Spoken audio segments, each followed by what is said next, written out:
안녕하십니까. 이번 시간부터는요, 식품위생학 기출 예상 문제부터 문제를 풀이해 보도록 하겠습니다. 자, 제1장 식품위생의 개요부터 시작해 보겠는데요. 기출 예상 문제 1번을 보시면 식품위생법에서 정의하는 식품은, 그러니까 식품이 제대로 정의가 된 것을 고르는 문제예요. 그래서 1번은 의약품을 포함한 모든 음식물. 그러니까 여기서 보통 일반적으로 우리가 이제 의약으로 섭취되는 것은 예외가 제외가 되는 것들이죠. 식품이라고 하는 것은. 그래서 1번이 틀렸고요. 두 번째는 모든 음식물 화학적 합성품을 말한다. 음식물은 맞는데 화학적 합성품은 포함이 되지 않죠. 그다음 세 번째, 의약품으로 섭취하는 것을 제외한 모든 음식물. 그래서 1번과 2번, 보기 1번과 2번에서 이제 틀린 부분들을 제외하고 맞는 부분만 지금 이제 이게 포함이 되어 있는 것이 3번이에요. 그래서 답은 3번이 되겠죠. 그래서 식품 같은 경우에는 이제 의약으로 섭취되는 것은 예외로 하고, 그렇게 섭취되는 것을 제외한 모든 음식물이며 화학적 합성품이나 이런 것들은 포함되지 않습니다. 그 다음에 이제 아래쪽에 보시면 FAO나 WHO에서 식품을 이제 어떻게 정의를 했냐면 인간이 섭취할 수 있도록 완전 가공 또는 일부 가공한 것 또는 가공하지 않아도 먹을 수 있는 모든 것을 말한다. 그래서 식품, 화학적 합성품이라든가 첨가물을 빼고요. 이제 가공을 하거나 일부 가공하거나 완전 가공하거나 또는 가공하지 않은 상태이거나 이렇게 해서 먹을 수 있는 모든 것을 보통 식품이라고 한다. 그 다음에 이제 식품위생법 제1장 제2조 1항에서는 지금 거기 나와 있는 것처럼 식품이라 함은 모든 음식물을 말하며 다만 의약으로 섭취하는 것은 예외로 한다. 이렇게 이제 규정이 되어 있어요. 그래서 1번의 답을 찾는다면 3번이 되겠고요. 그 다음에 이제 두 번째 보시면 식품위생의 목적이 나와요. 목적 같은 경우에는 이제 1조 식품위생법 1장 1조에 보면 그 식품위생법의 목적이 나와 있는데 어떻게 되어 있냐면 식품으로 인한 위생상의 위해를 방지하고 식품 영양의 질적 향상을 도모함으로써 국민 보건 증진에 이바지함을 목적으로 한다. 그래서 결국은 국민 보건 증진에 이바지함을 목적으로 하는데 그를 위해서는 위생상의 위해를 방지하고 영양의 질적 향상을 도모하는 그런 부분들이 중요하다라는 것이죠. 그래서 보기 보시면 보기 1번은 근로자의 건강장애 방지 및 치료, 2번은 식품의 부패 방지, 3번은 식품의 신선도 유지, 4번은 식품의 안전성, 건전성 및 완전 무결성 확보. 그래서 보기 중에 고르자면 4번이 되겠고요. 금방 제가 말씀드렸던 그 식품위생법의 목적은 우리나라 이제 식품위생법 제1장 1조에 나와 있는 것들이고요.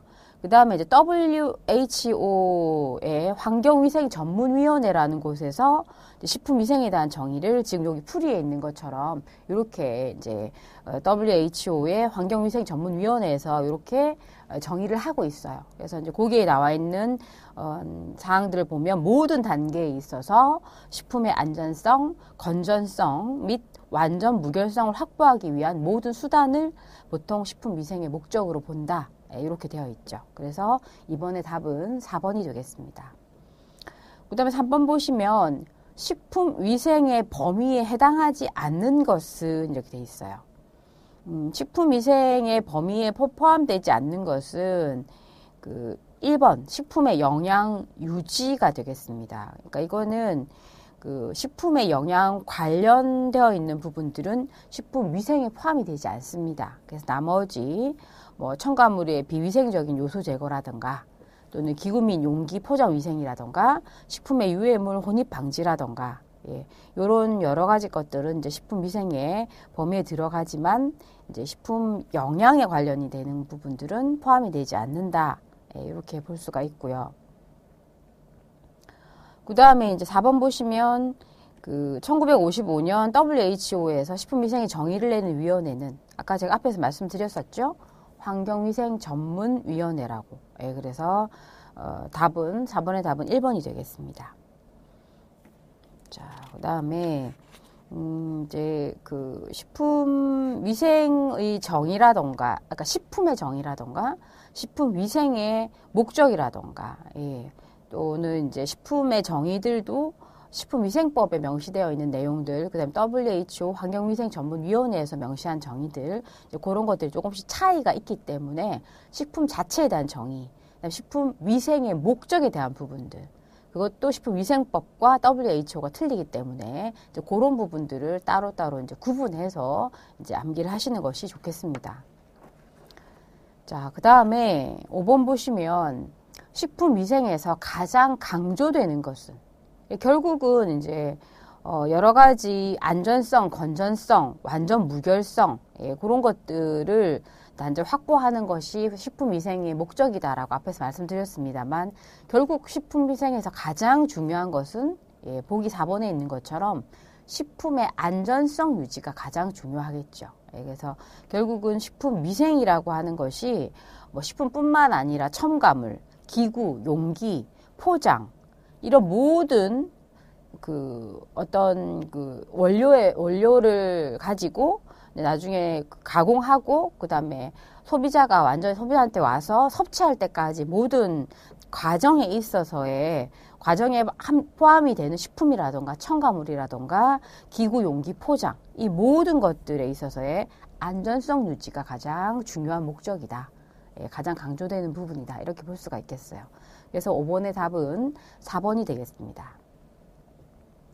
자, 그 다음에 6번을 보시면 6번은 이제 식인성 병해 중 외인성에 속하는 것은 이라고 되어 있어요.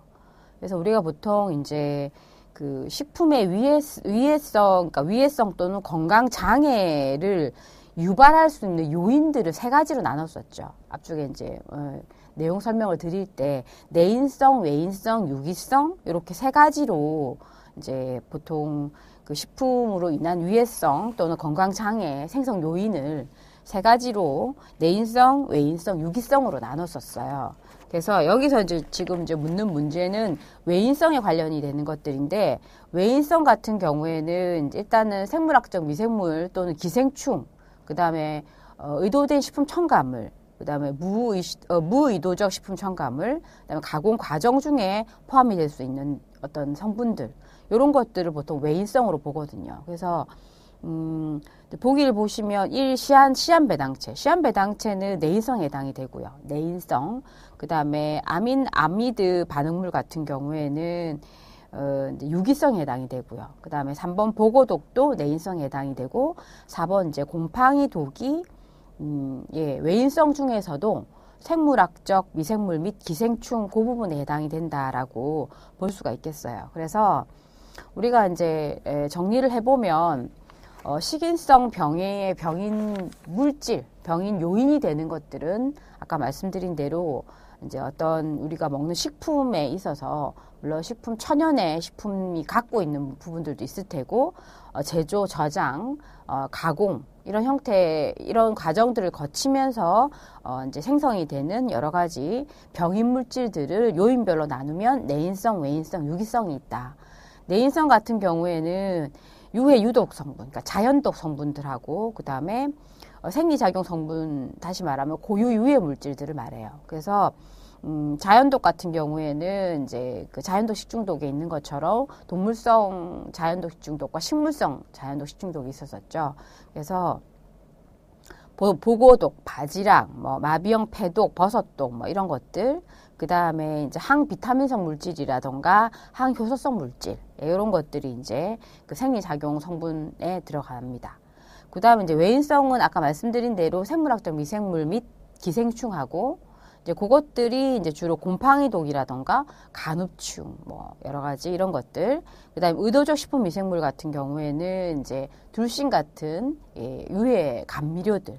그 다음에 무의도적 식품 첨가물 같은 경우에는 잔류 농약들, 공장 폐수 이런 것들. 그 다음에 유기성은 이제 물리적 작용 생성물과 화학적 작용 생성물, 그 다음에 생물적 작용 생성물, 이렇게 세 가지로 나누는데요.